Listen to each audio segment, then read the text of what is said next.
सभी को मेरा नमस्कार। मैं एमएसके श्री पब्लिकेशन की संस्थापिका मुस्कान की श्री आप तमाम दर्शकों का मंच पर स्वागत करती हूँ, अभिनंदन करती हूँ। हर बार की तरह आज का ये जो कार्यक्रम है, इसका नाम है एक शाम साहित्यकारों के नाम। इसमें देश भर के साहित्यकारों को आज आमंत्रित किया गया है और हर बार की तरह इस बार भी इस कार्यक्रम में चार चांद लगाएंगे हमारे तमाम आमंत्रित स्वर। तो चलिए बिना समय गवाए परिचय सत्र के लिए मैं सबसे पहले मंच पे आमंत्रित करना चाहूंगी अयोध्या से आई हुई बहुत ही प्यारी लेखिका दिव्यांजलि वर्मा जी का। मैम, आपका मंच पे बहुत बहुत स्वागत है। शुक्रिया मुस्कान जी। मुझे भी बहुत अच्छा लगा आप लोगों से जुड़कर। और मैं बता दूं, मैं दिव्यांजलि वर्मा अयोध्या उत्तर प्रदेश से और मैं लेखिका हूँ। साथ साथ मैं जो है कहानियां भी लिखती हूँ और मेरा खुद का भी मंच है, तो मैं उसका भी संचालन करती हूँ। और मैं इस मंच से पहली बार जुड़ी हूँ और मुझे बहुत अच्छा लग रहा है आप सबके साथ जुड़कर। जय श्री राम। बहुत बहुत स्वागत है। जय सिया राम। तो चलिए, ये था परिचय अयोध्या से आई हुई हमारी आमंत्रित स्वर दिव्यांजलि वर्मा। अब मैं आज के हमारे दूसरे आमंत्रित स्वर जो मुजफ्फरपुर बिहार से है, आपका मंच पे बहुत बहुत स्वागत है। जी, बहुत बहुत शुक्रिया आपका। सबसे पहले इस मंच पे उपस्थित सभी लोगों को, सभी आदरणीय लोगों को मेरा नमस्कार। हमारा नाम रमन सिंह हुआ। हम मुजफ्फरपुर जिला बिहार से बिलोंग करते हैं और हम कोई साहित्यकार नहीं है, हम केवल एक छात्र हैं और हमको लिखने में, बोलने में, सुनने में बहुत दिलचस्पी है, इसलिए हम अपने स्तर से कुछ लिखते हैं और बोलते हैं। हालांकि हम साहित्यकार नहीं है, लेकिन अपने स्तर से कोशिश करते हैं। और सबसे पहले कि मुस्कान जी को हम धन्यवाद देना चाहें कि हमको इस मंच पर आने का मौका दिए एक बार। ये हमारा पहली बार है इस मंच पर, इसलिए आपको बहुत बहुत धन्यवाद। बहुत बहुत स्वागत है सर आपका। बहुत ही प्यारा परिचय है आपका। तो चलिए परिचय सत्र में आगे बढ़ते हैं। हमारे बीच हमारे अगले आमंत्रित स्वर हैं जो महाराष्ट्र से आए हैं, मदन गोपाल गुप्ता सर। सर, आपका मंच पे बहुत बहुत स्वागत है। सबको मेरा बहुत बहुत प्रणाम। सभी श्रोताओं को मेरा बहुत बहुत प्रणाम। मैं ठाणे महाराष्ट्र से मदन गोपाल गुप्ता, लेखनी का नाम अकिंचन। मेरी रुचि मुख्यतः अध्यात्म के क्षेत्र में है और साहित्य के क्षेत्र में मैं काफी सृजन करता हूँ। आज इस पटल पर आप सबके समक्ष प्रस्तुत हुआ हूँ और खास करके मैं मुस्कान केसरी का बहुत बहुत हृदय से आभार प्रकट करता हूँ। धन्यवाद। बहुत बहुत धन्यवाद सर। तो चलिए परिचय सत्र में अगली हमारी जो लेखिका है वो है सरोज कुमार मैम। मैम, आपका मंच पे बहुत बहुत स्वागत है। बहुत बहुत धन्यवाद आपका मुस्कान जी मुझे यहाँ पर आमंत्रित करने के लिए। मैं भी रमन जी की तरह यही कहूंगी कि मैं बहुत बड़ी साहित्यकार नहीं हूँ, लिखने में अभिरुचि रखती हूँ, हिंदी साहित्य को बहुत पसंद करती हूँ और लिखना जो शुरू किया है वो मैंने अपने रामचरितमानस की प्रेरणा से लिखना शुरू किया था। 11th क्लास से स्टार्ट किया था।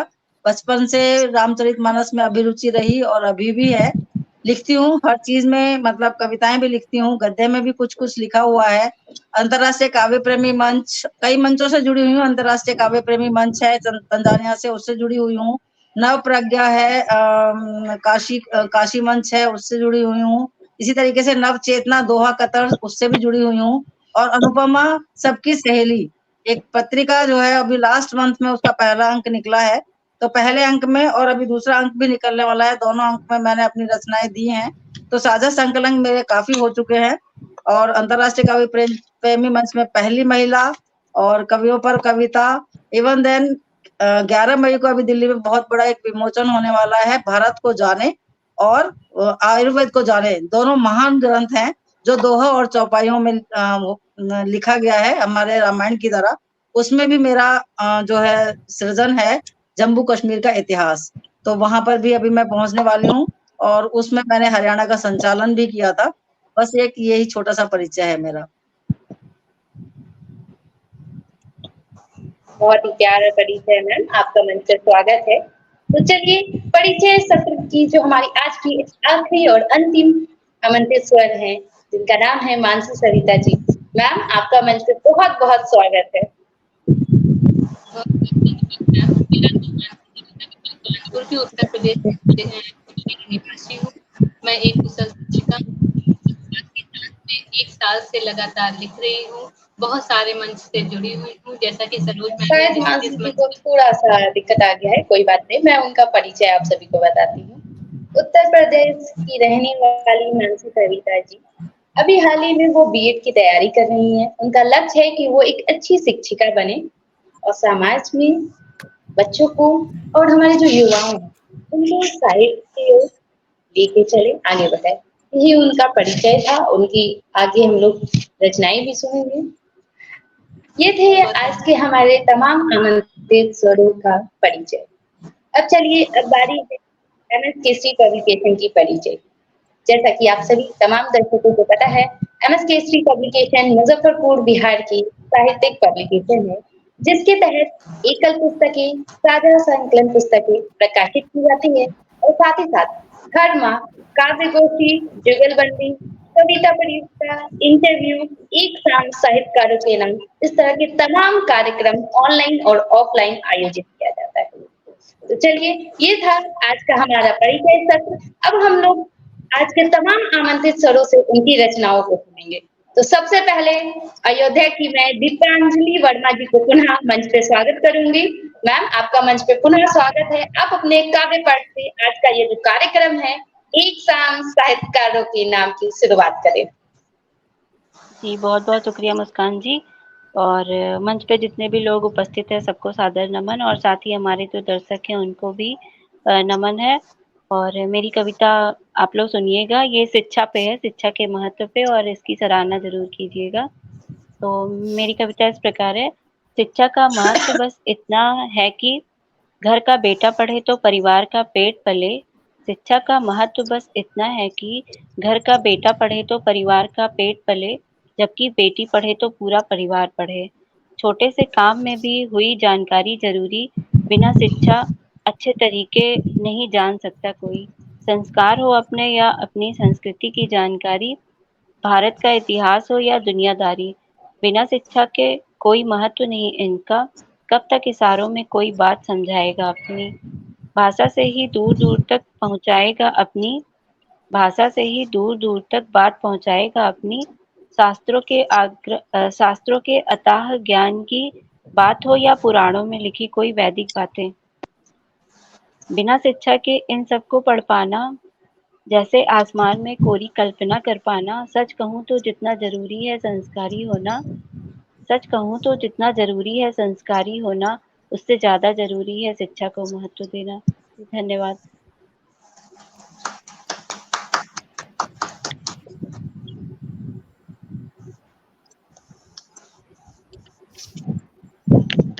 वाह दिव्यांश, बहुत ही उम्दा कविता, बहुत ही बेहतरीन प्रस्तुति आपकी, लाजवाब। तो चलिए, शुक्रिया। इतनी प्यारी रचना से आज का ये जो कार्यक्रम है, इसकी शुरुआत हो चुकी है।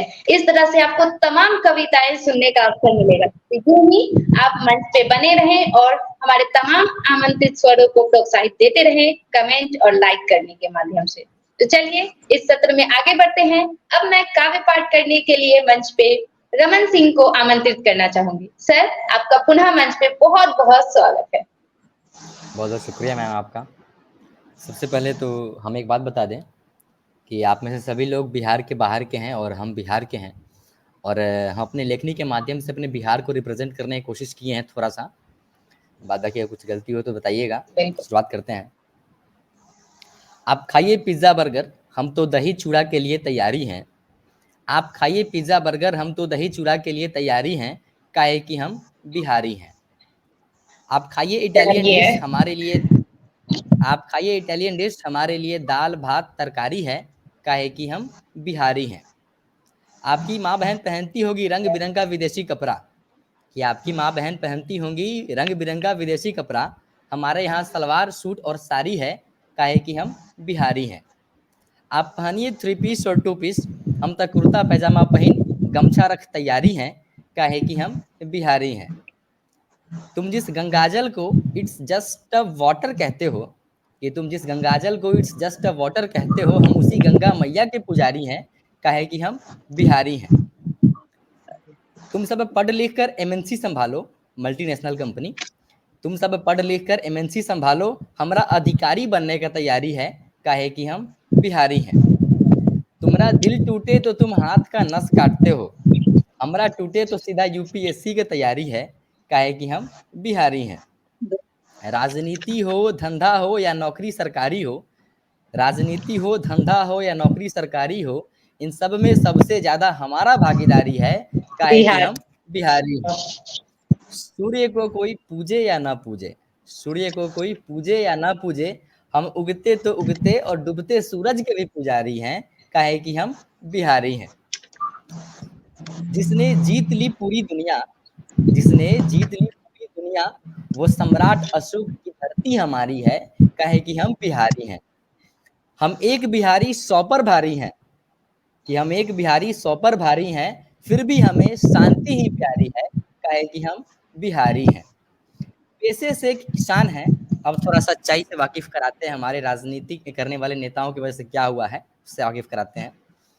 पेशे से एक किसान है, फटा हुआ कपड़ा और सर पे पगड़ी हमारी पहचान है, पहचान हमारी है, काहे कि हम बिहारी हैं।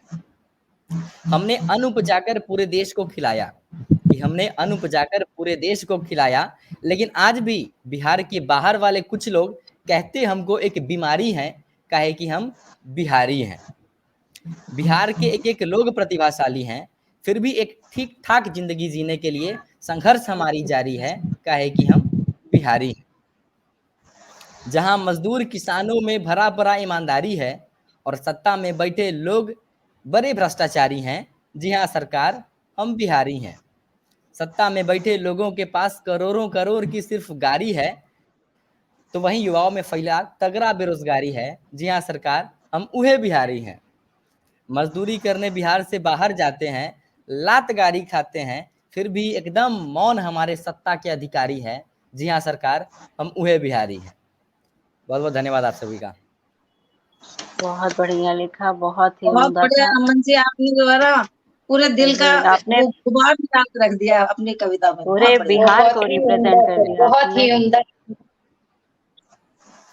हमारा प्रयास था बिहारियों कि को पहले कम हम नहीं अपना समझना इंट्रोडक्शन चाहिए। करवाएं बिहार का, बिल्कुल फिर उसके बिल्कुल। बाद में जो सच्चाई है ग्राउंड लेवल पे उसको दर्शाएं, और वो ट्राई किए।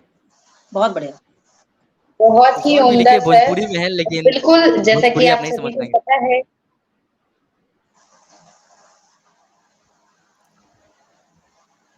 कुछ और भी लिखे हैं भोजपुरी में है, शायद वो आप लोग नहीं समझ पाएंगे, इसलिए उसको नहीं बोल रहे हैं। बहुत ही उम्दा अमन जी, आपने बहुत ही प्यारी तरीके से बहुत शुक्रिया आप सभी का। वो एक कहावत है ना, एक बहुत ही बिहारी 100 पे बेहतरीन भारी, रचना वही वाली रमन जी बात है। आपकी। आपने बहुत ही बेहतरीन तरीके से अपने बिहार को, अपने राज्य को आज पूरे भारतवर्ष में बताया है, और बहुत ही अच्छे तरीके से आपने हर एक चीज को बड़ी बारीकी से दर्शाया है। तो बिल्कुल अपना जो बिहार है वो बहुत ही अपनी सभ्यता संस्कृति के लिए पूरे विश्व में जाना जाता है। नालंदा विश्वविद्यालय हमारे बिहार से ही है। आप जानते उसका होंगे एक कि कारण उस बताइए नालंदा है, विश्वविद्यालय जब था, अभी तो वो थोड़ी जो नष्ट हो गई है, नहीं तो पूरे विश्व के लोग वहाँ पढ़ने को तैयार थे।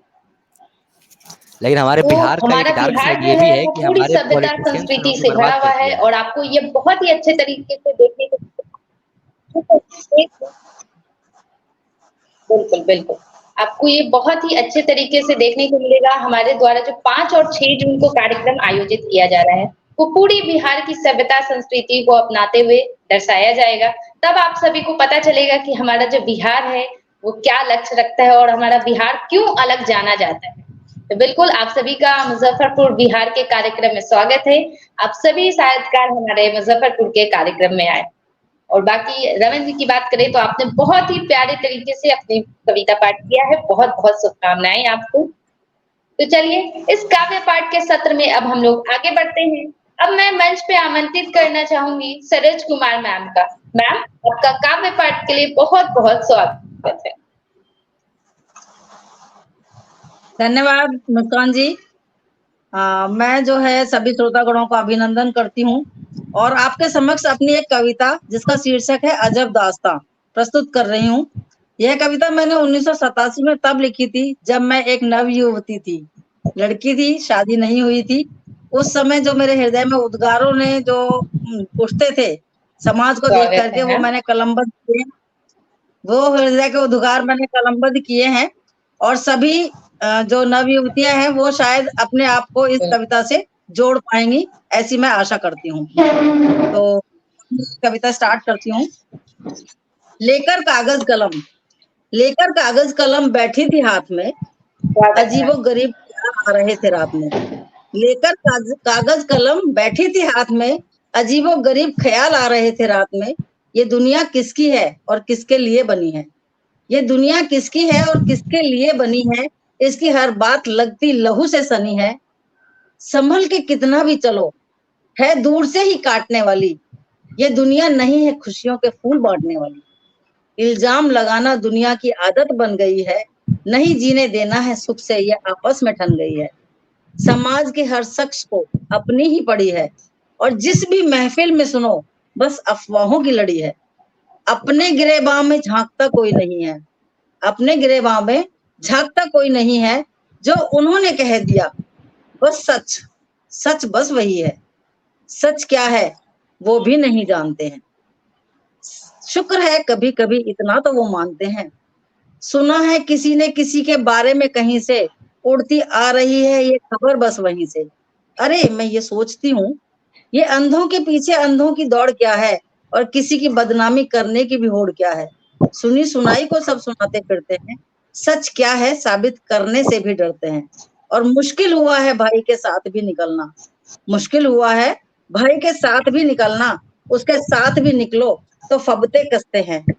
नहीं है पहचान जिन्हें रिश्तों की, बयान करते हैं वो बातें फरिश्तों की। नहीं है पहचान जिन्हें रिश्तों की, बयान करते हैं बातें फरिश्तों की। और फरिश्ते तो ना आते हैं कभी भी जमी पर, ये दुनिया जुल्म ढाती है केवल हम ही पर।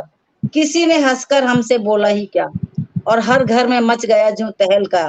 कुछ ऐसे ही लोग हैं जो बातें बनाते हैं, खुद समाज को गंदा बनाकर आज के समाज को गंदा बना बताते हैं। जमाना हो गया है खराब, ऐसा उनसे सुनते हैं। कोई पूछे उनसे आखिर ये बातें कौन गुनते हैं। क्यों एक निर्दोष पर दोष लगाया जाता है, क्यों एक बेगुनाह को गुनाहगार बताया जाता है। गुनाहों की चादर में लिपटी ये दुनिया नहीं सुन सकती है अपनी कहानी। कहानी भी क्या है अजब दास्तां है, कह दो तो बहुत कुछ है, न कहो तो अबयां है, न कहो तो अबयां है। थैंक यू, धन्यवाद। बहुत बढ़िया लिखा आपने। उस समय के पूरे जो था उस समय का माहौल, उसे आपने एकदम बयां कर दिया, और आज भी शायद वही कुछ है थोड़ा थोड़ा। बहुत सुंदर जी रचना थी।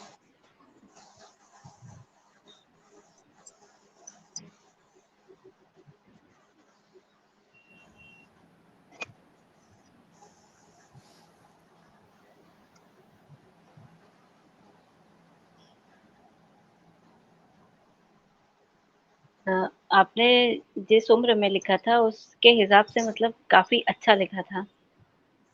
बहुत जी सुंदर रचना है। जैसे हम लोग शिकायत करते हैं ना, काफी लड़कियां होती हैं इस बात की शिकायत करती हैं पर वो बोल नहीं पाती, तो आपने उन लड़कियों की भी बात अपनी कविता के माध्यम से बोल दी। बिल्कुल, इसीलिए मैंने बोला था कि शायद आज की जो नवयुवतियां हैं मेरी कविता से शायद जुड़ पाए। जी बिल्कुल। जी। हम जैसे बात करते हैं ना कि माहौल चाहे जितना बदल जाए, लेकिन हम लड़कियों के लिए ये चीज़ हमेशा से ही रहती है। पहले भी आई है और अब भी। बस वैदिक काल में हम मान सकते हैं कि लड़कियों की स्थिति या स्त्रियों की स्थिति अच्छी थी, तो उस टाइम वो लोग अच्छे से रहती थी। देखिए उस टाइम घूंघट-वूंघट कुछ नहीं था, आराम से जीती थी। पर उसके बाद का जो काल है ना, आप कभी भी इतिहास उठा के देखिए तो सब में इसी तरह की परेशानियाँ आती ही रहती हैं, है ना?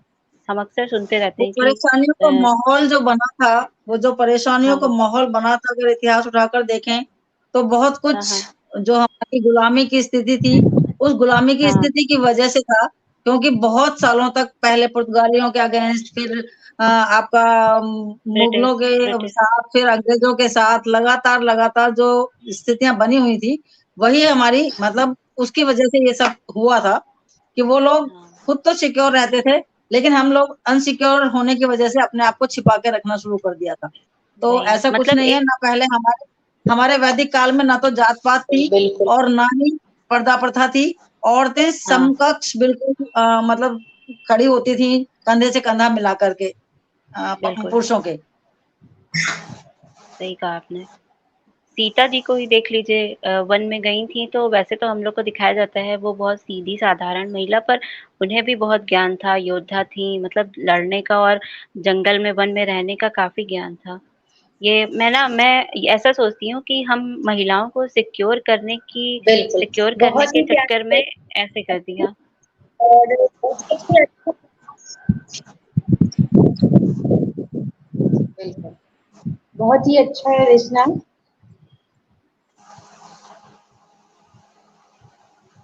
फैलाई है मुस्कान आज जी की क्या युवा पीढ़ी की। तो चलिए इस क्रम में अब हम लोग आगे बढ़ते हैं और मैं काव्य पाठ करने के लिए अब मंच पे आमंत्रित करना चाहूंगी मानसी सविता जी को। मानसी सविता जी, आपका मंच पे बहुत बहुत स्वागत है।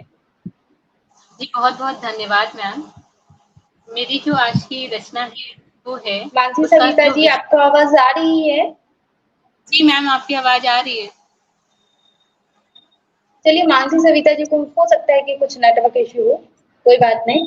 अब मैं मंच पे आमंत्रित करना चाहूंगी मदन गोपाल गुप्ता सर का। सर, आपका मंच पे बहुत बहुत स्वागत है। एक बार फिर से धन्यवाद। मेरी कविता का शीर्षक उन्वान है मोहब्बत। मैं इस पे एक गजल लेके आया हूँ रजाफर में। मोहब्बत अंदाज है अल्फाज की अंगड़ाई का, मोहब्बत अंदाज है स्वागत है अल्फाज सर। की अंगड़ाई का, हर लफ्ज को खामोश का उद्गार होना चाहिए, हर लफ्ज को खामोश का उद्गार होना चाहिए, उद्गार ऐसा हो जहां इश्क हो और आफियत,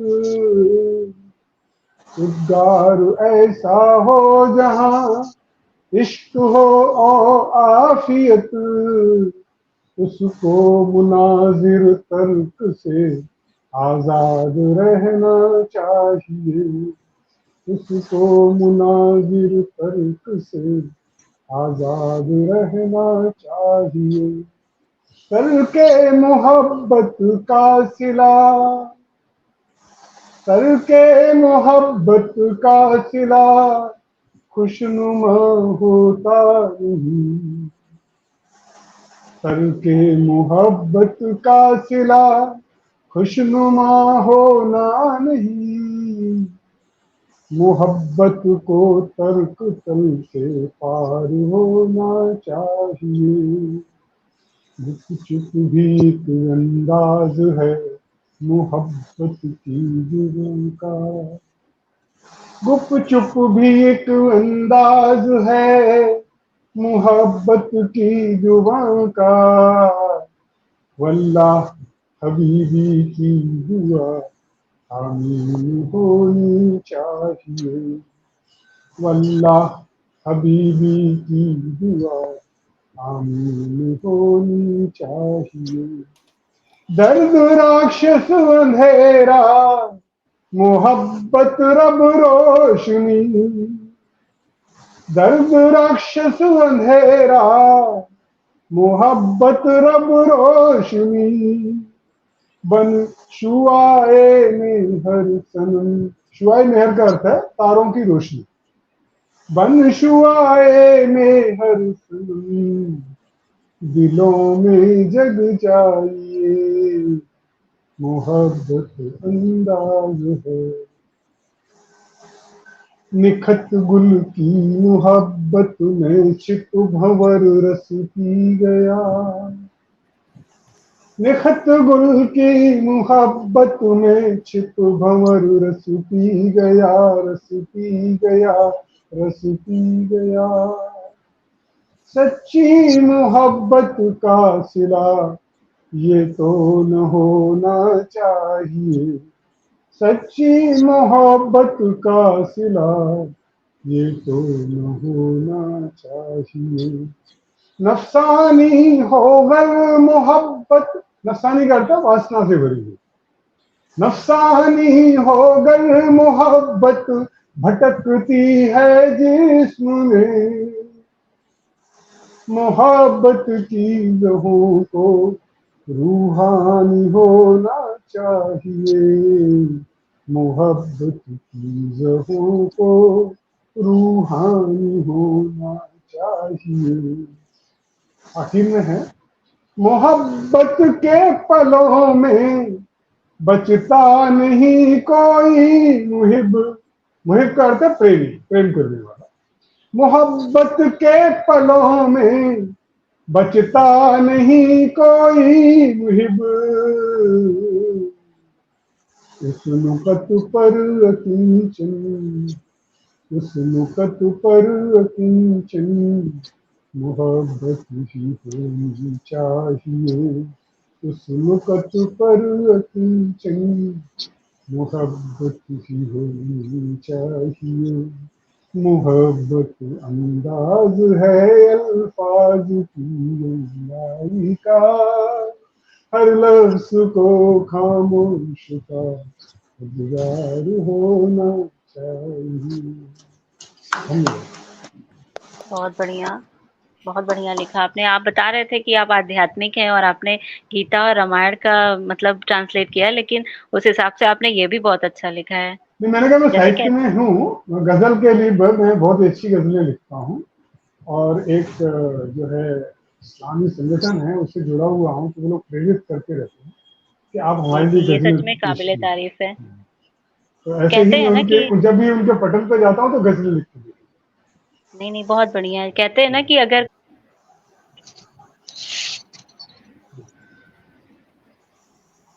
धन्यवाद। मैं मदन गोपाल गुप्ता आपके सामने एक गजल लेके आया हूँ। गजल का उन्वान है मोहब्बत। मोहब्बत अंदाज है अल्फाज की अंगड़ाई का, मोहब्बत अंदाज है अल्फाज की अंगड़ाई का, हर लफ्ज को खामोश का उद्गार होना चाहिए। हर लफ्ज को खामोश का उद्गार होना चाहिए। उद्गार ऐसा हो जहां इश्क हो और आफियत, उद्गार ऐसा हो जहां इश्क हो और आफियत,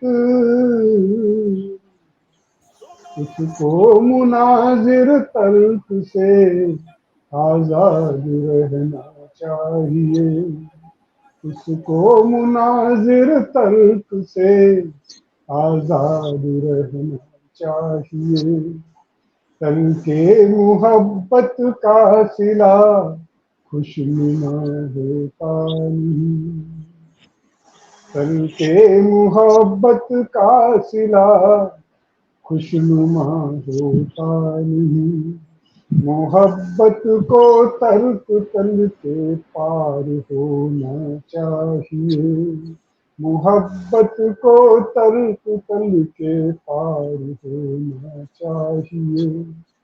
गुप चुप भी एक अंदाज है मोहब्बत की जुर्म का, गुप चुप भी एक अंदाज है मोहब्बत की जुर्म का। वल्लाह हबीबी की दुआ आमीन होनी चाहिए। वल्लाह हबीबी की दुआ आमीन होनी चाहिए। दर्द राक्षस अंधेरा मोहब्बत रब रोशनी, दर्द राक्षस अंधेरा मोहब्बत रब रोशनी, रोशनी रब रोशनी। बन शुआए में हर सनम शुआए मेहर का अर्थ है तारों की रोशनी। बन शुआए मेहर सनम दिलों में जग जाइए, बन शुआए मेहर सनम दिलों में जग जाइए। निखत गुल की मोहब्बत में छिप भंवर रस पी गया, निखत गुल की मोहब्बत में छिप भंवर रस पी गया, रस पी गया, बस पी गया। सच्ची मोहब्बत का सिला, सच्ची मोहब्बत का सिला ये तो न होना चाहिए। नफसानी होकर मोहब्बत भटकती है जिस्म में, नफसानी का अर्थ है वासना। नफसानी होकर मोहब्बत भटकती है जिस्म में, मोहब्बत की जहों को रूहानी होना चाहिए, मोहब्बत की जहों को रूहानी होना चाहिए। मोहब्बत के पलों में बचता नहीं कोई मुहिब, मुहिब का अर्थ है प्रेम करने। मोहब्बत के पलों में बचता नहीं कोई मुहिब, उस मुकत पर अकींचन मोहब्बत ही होनी चाहिए, उस मुकत पर अकींचन मोहब्बत ही होनी चाहिए। मोहब्बत अंदाज है अल्फाज की अहराई। धन्यवाद। वाह, बहुत बढ़िया। बहुत प्यारी गजल, अद्भुत, बहुत ही प्यारी गजलें, बहुत ही अच्छा लगा आपको सुन के। हमारे दर्शक भी आपको बहुत सारा प्यार दे रहे हैं आपके इस गजल के लिए। तो चलिए, इतनी प्यारी गजल सुनने के बाद अब मैं मंच पे आमंत्रित करना चाहूंगी मानसी सविता जी का। मैम, आपका मंच पे बहुत बहुत स्वागत है। बहुत बहुत धन्यवाद मैम।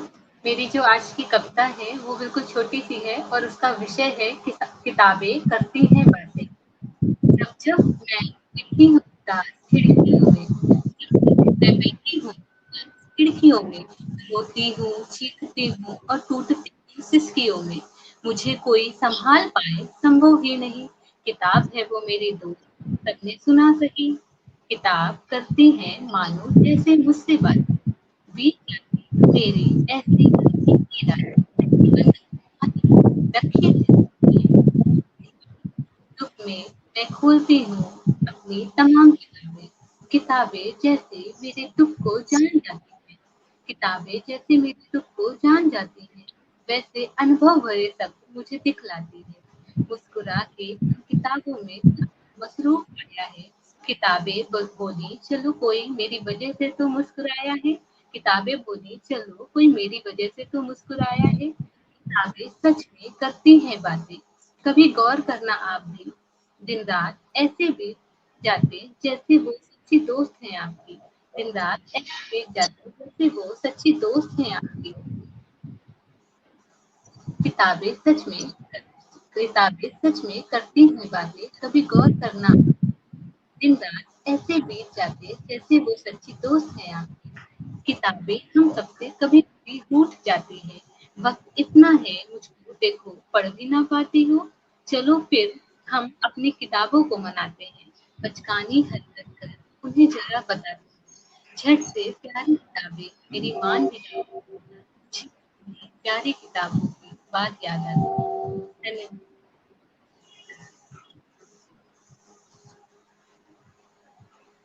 बहुत बहुत बहुत धन्यवाद। बढ़िया लिखा। बहुत ही प्यारी रचना मानसी जी आपकी, किताबों से तो हमें बहुत कुछ सीखने को ऐसे मिलता ही है लिखते और रहिए। किताबों से ही ज्ञान। इतना भी सोशल मीडिया आ जाए, लेकिन जो किताबों का महत्व है, जो किताबों में हमें सीखने को मिलता है, शायद वो चीजें हमें सोशल मीडिया ना सिखा पाए।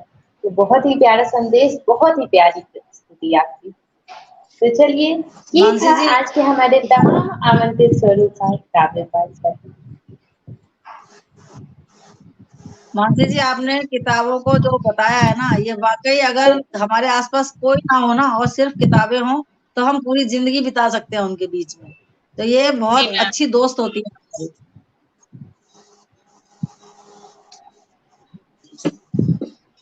बिल्कुल, अपनी भावनाओं को दर्शाने के लिए और दूसरी की भावनाओं को पढ़ने के लिए पुस्तक तो होना ही चाहिए। जितनी ज़्यादा और पुस्तकें आप मार्गदर्शक पढ़ेंगे, भी होती आपको है, उस तरह का ज्ञान उतना ही मिलता जाएगा। बिल्कुल। मार्गदर्शक भी होती हैं तो किताबें। चलिए, अब हम लोग आगे बढ़ते हैं और आज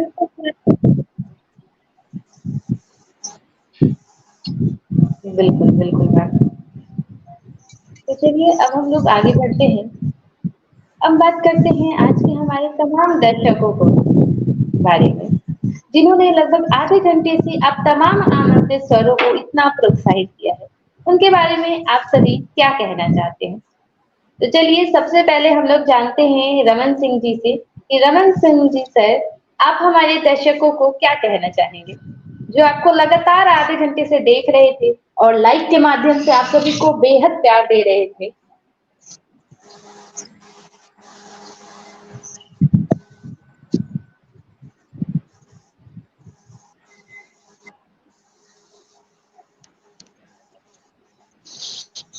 रमन सिंह सर, आप हमारे दर्शकों को क्या कहना चाहेंगे?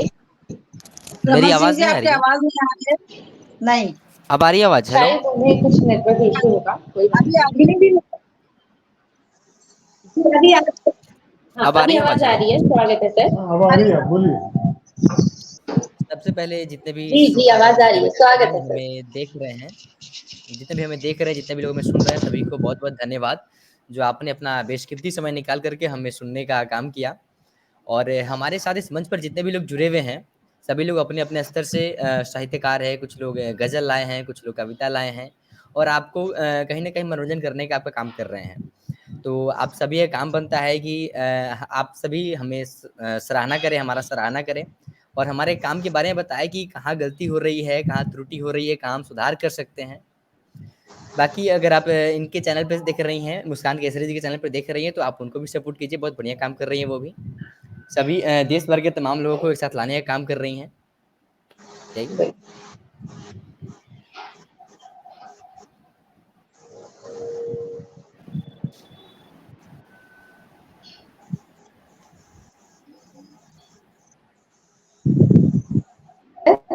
अब मैं सरोज कुमार मैम से जानना चाहूंगी कि आप हमारे दर्शकों को क्या कहना चाहेंगी? मुस्कान जी, मैं अपने जितने भी हमारे यहाँ दर्शक गण हैं उनको यही कहना चाहूंगी कि साहित्य को अपने जीवन का हिस्सा बनाएं और जो भी प्रोग्राम होते हैं, जो भी अपॉर्चुनिटी होती है, उसको जरूर अवेल करें। जैसे आज मैंने MS केसरी पब्लिकेशन की एक अपॉर्चुनिटी मेरे पास आई। मुझे नहीं पता मुस्कान जी को मेरा नंबर कहाँ से मिला, बट ग्रुप में उन्होंने मुझे ऐड किया, उसके लिए मैं मुस्कान जी का भी धन्यवाद करना चाहूंगी। तो कोई भी अपॉर्चुनिटी आए, तो मैं आजकल के जो युवा हैं खासकर उनको जरूर कहूंगी कि अपॉर्चुनिटी को कभी गंवाएं नहीं। पता नहीं कौन सी अपॉर्चुनिटी उनको जो है आसमान तक पहुंचा दे। तो यही कहूंगी कि हिंदी है, हिंदी को जो है थोड़ा सा मान दें, सम्मान दें। आगे बढ़ने के लिए और भाषाएं भी जरूरी हैं, खासकर इंग्लिश वर्ल्ड वाइड जाने के लिए इंग्लिश जरूरी है। तो वो उसका ज्ञान अर्जित करें और उससे आगे बढ़ें, बट हिंदी का साथ कभी ना छोड़ें, क्योंकि हिंदी एक ऐसा ज्ञान का भंडार है जिसे हम कह सकते हैं कि समुद्र है। उस समुद्र में आप जितना गहरा जाएंगे उतना ज्यादा ज्ञान आपको मिलेगा। और ज्ञान क्या मतलब, अगर किनारे पे खड़े होकर देखते रहेंगे तो सिर्फ सीपियां ही हाथ आती है समुद्र में, तो वही सीपियां ही मिलेंगी और उन सीपियों से कोई फायदा नहीं है, वो बस खेलोगे और फेंक दोगे।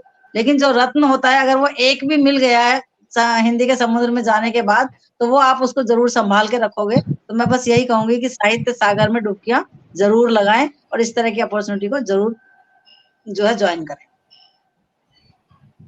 वाह मैम, बहुत ही प्यारा धन्यवाद। संदेश हमारे दर्शकों के लिए। अब मैं दिव्यांजलि वर्मा मैम से जानना चाहूंगी कि आप हमारे दर्शकों को क्या संदेश देना चाहेंगे? जी, जी, मैं तो बस यही कहना चाहती हूँ कि हमें जितने लोग भी सुन रहे थे, आप लोग पहले तो कविता सुनिए और हमें सराहना ज़रूर करिए हमारी कविताओं का, इससे हमें प्रोत्साहन मिलता है और हमें क्या बाकी जितने भी हमारे साथ जुड़े हैं हमारे साहित्यकार, इन्हें भी प्रोत्साहन मिलता है।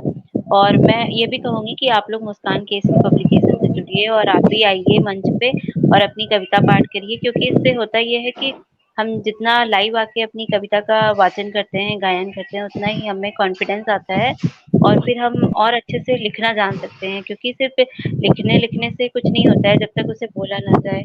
और जैसा कि मैम ने अभी बताया कि हिंदी को सपोर्ट करना चाहिए, तो सही बात है।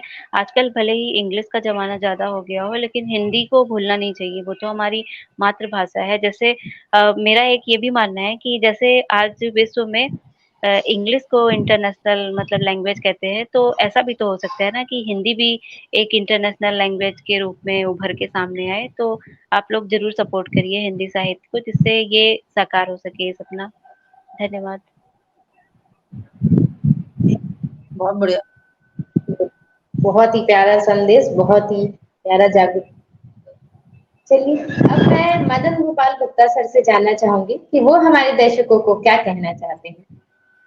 नमस्कार एक बार फिर से। पहले तो आपने मुस्कान जी की तरफ देखना चाहिए कि इतनी युवा अवस्था में वो जो हमारा जो यंग जनरेशन है, जो युवा है इस देश का, उनके लिए रोल मॉडल, आदर्श व्यक्तित्व के रूप में उभरे।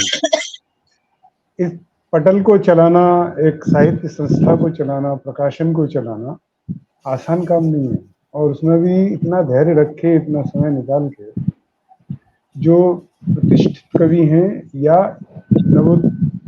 नव युवक हैं, जो नवांकुर हैं, वो इस क्षेत्र में आते हैं, उनको एक ही पटल पर समान रूप से समान अवसर देना, ये एक रोल मॉडल ही कर सकता है। तो पहले तो हमें इसके लिए बहुत बहुत साधुवाद कहना चाहिए मुस्कान जी के लिए। अब बात आती है कि हम कविता पाठ करते हैं तो मेरा प्रयास ये रहता है कि कुछ अनूठा लाया जाए और कुछ ऐसे चीज़ों को लाया जाए जहाँ शब्द, नए नए शब्द लोगों को जानने को मिले, नए नए भाव जानने को मिले और नई बात नए अंदाज से करी जाए। एक ही बात को अगर वही चीज़ में अगर आप दोहराते हैं तो उसका जो अनूठापन है वो खत्म हो जाता है। एक ही बात नए अंदाज में बार बार प्रस्तुत की जाए, वो कवि का काम होता है। मेरी कोशिश यही रहती है। अगर आपको मेरी कोशिश पसंद आई हो तो इस वीडियो को अवश्य लाइक करें और इस चैनल को भी सब्सक्राइब करें। धन्यवाद। तो ये था हमारे आप सभी के लिए प्यारा प्यारा संदेश। तो बिल्कुल एमएस केसरी पब्लिकेशन जो है ये मुजफ्फरपुर बिहार की पब्लिकेशन होने के साथ साथ जितने भी हमारे नए साहित्यकार हैं उन सभी को मंच प्रदान करना ही हमारा उद्देश्य है। और मैं सरोज लता मैम हो या रमन सर हो, मदन गोपाल गुप्ता सर हो या दीपांजलि वर्मा मैम हो, सभी से ताल्लुकात रखती हूँ और आप सभी को बस एक ही संदेश देना चाहूंगी।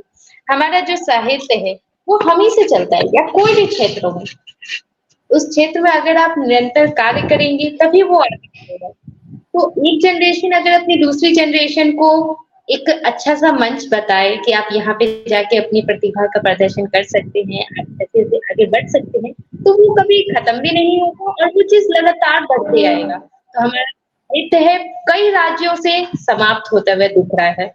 आज के समय में ज्यादातर लोग इंग्लिश बोलना, इंग्लिश पढ़ने में ज्यादा रुचि रखते हैं। आप देखोगे हर शहर, हर जिले की बात करते हैं कि आपको बहुत सारे इंग्लिश इंस्टीट्यूट दिखेंगे जहाँ पे इंग्लिश स्पोकन की क्लासेस कराए जाते हैं, लेकिन हिंदी क्लासेस के क्या कहीं कोचिंग ट्यूशन आपको मिलते हैं? नहीं मिलते हैं। तो क्यों हमारा हिंदी पीछे हो रहा है? और सबसे इजी लैंग्वेज हिंदी ही है। आप आसानी से बोल सकते हो, आप आसानी से किसी भी बात को समझा सकते हो। इंग्लिश में हो सकता है कि आप किसी के पास जाओ, इंग्लिश को ना समझ सके। तो हिंदी बहुत ही सरल भाषा है और मैं एकदम चाहूंगी दिव्यांजलि वर्मा मैम ने जो बात बताया, जैसे हमारा इंग्लिश जो है वर्ल्ड वाइड लैंग्वेज है, क्यों ना हम लोग हिंदी के भी तरफ आगे बढ़े और अपनी जो मातृभाषा हिंदी है उसको आगे बढ़े। तो यूं इसी तरह आप सभी तमाम साहित्यकार साहित्य सेवा करते रहे और हम लोग तमाम लोग आप सभी को इसी तरह मंच प्रदान करते रहेंगे। आज का कार्यक्रम मैं यहीं पे समाप्त करती हूँ। अगली बार मैं एक नए साहित्यकारों के साथ इसी मंच पे एक शाम साहित्यकारों के नाम कार्यक्रम में उपस्थित होंगी। तब तक आप सभी को मेरा नमस्कार। मुस्कान जी, कुछ पूछना चाहूंगी मैं आपसे। मेरी आवाज सुन पा रहे हैं?